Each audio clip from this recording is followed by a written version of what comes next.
이번에는요, 결심 공판에서 이 대표가 최후 변론을 했던 내용을 한번 이야기해 보겠습니다. 18분간 직접 최후 변론을 쏟아냈는데 제가 이 나라의 적이냐라고 이야기를 했습니다. 강성필 부위원장님. 네.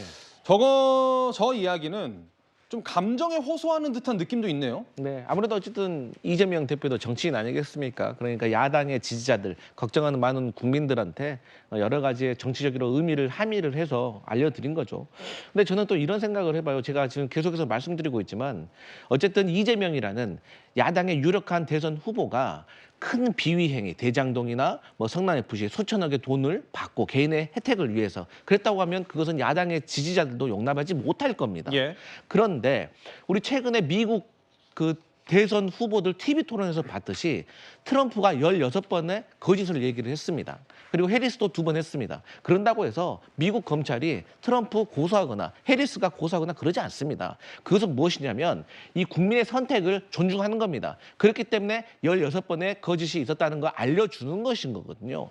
저희는 그런 차원에서 다시 말씀드리지만 사람을 아느냐, 협박이 있었느냐, 없었느냐 이런 어떤 발언과 관련된 지엽적인 내용을 가지고 지금 상황을 이렇게까지 끌고 간다는 것이 맞느냐. 그래서 과연 이 발언을 설명하게 된 계기, 그러니까 뭐 대장동 개발로 인해서 수천억의 어떤 자금을 뭐 이득을 취했는지 뇌물을 받았는지 이런 것들을 밝혀서 이런 것들을 통해서 재판이 이루어져야 되는데 야당이 느끼기에는 그저 정적을 야당의 유력한 대선 후보를 다음 대선에 못 나오게 하기 위함이라는 어떤 정치적 공세가 있는 것이 아닌가라고 계속 의심할 수밖에 없어서 저런 발언이 나왔다고 보여집니다. 알겠습니다. 또 하나 이야기한 것이 백범 김구 선생, 조봉암 선생, 김대중 전 대통령 이런 인물들의 이야기를 꺼냈습니다. 김 전 부대변인께서 보실 때는 이재명 대표가 최후 변론에서 저 인물들을 소환한 이유를 뭘로 보십니까? 네, 뭐 역사적으로 조금 그 당시에 정부로부터 핍박을 받은 인물들을 소환해서 본인의 억울함을 얘기한 건데 저는 그렇습니다. 이제 이재명 대표가 변호사 출신 아닙니까? 예. 그러니까 본인이 억울한 부분에 대해서 어떤 사실과 어떤 증거를 통해서 할 수 있는 능력이 있다고 봅니다. 근데 그게 궁색하기 때문에 어떻게 보면 감정에 호소하는 건데요. 저는 그렇습니다.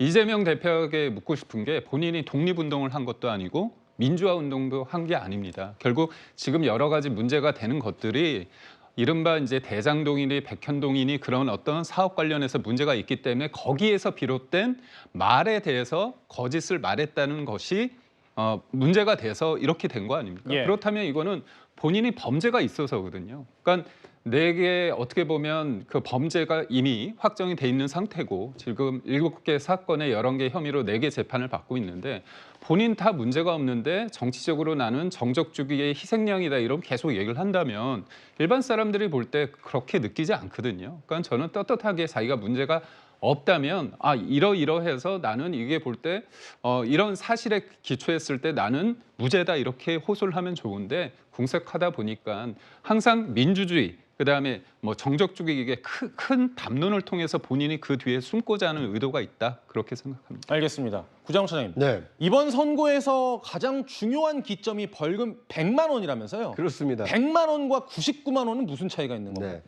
네. 100만 원은 이제 당선 무효에 해당하는 형이라고 지금 규정이 돼 있기 때문에 물론 이재명 대표가 대통령에 당선된 건 아닙니다만 당선 무효의 형이 확정이 됐을 경우에는 이재명 대표 본인의 경우에는 5년 동안 피선거권이 박탈이 됩니다. 예. 그러니까 어떤 공직 그 선거에도 출마할 수 없기 때문에 차기 대선에도 못 나가게 된 것입니다.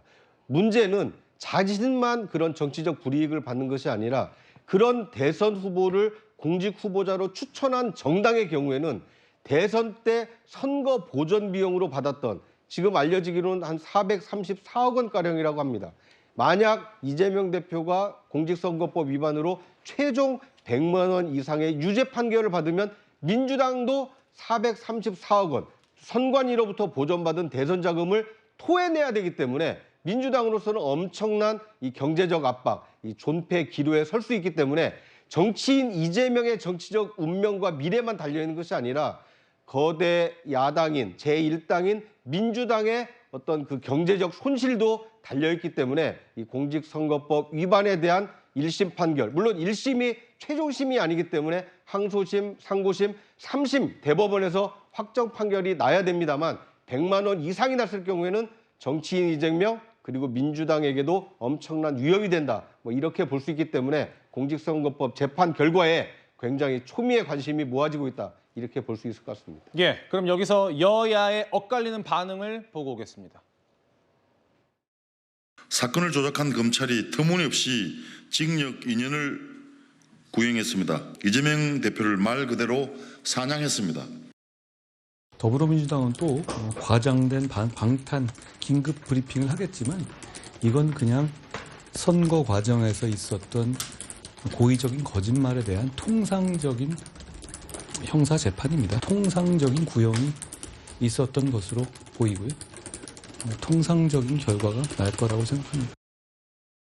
전 부대표님, 네. 민주당은 뭐 친명 비명 할 것 없이 똘똘 뭉치는 그런 분위기인데 여당에서는 약간 좀 말을 신중하게 하려는 것 같기도 합니다. 어떻게 보면 이거는 법의 잣대 봤을 때 당연한 결과가 나올 수밖에 없기 때문에 저희가 과하게 뭐 표현이 그렇지만 흥분할 필요도 없고요. 말을 더할 필요 없습니다. 그러니까 법리와 증거 그건 절차에 따라서 저는 재판관이 법정에서 이제 올바른 판결이 나올 거라고 보고 있고요.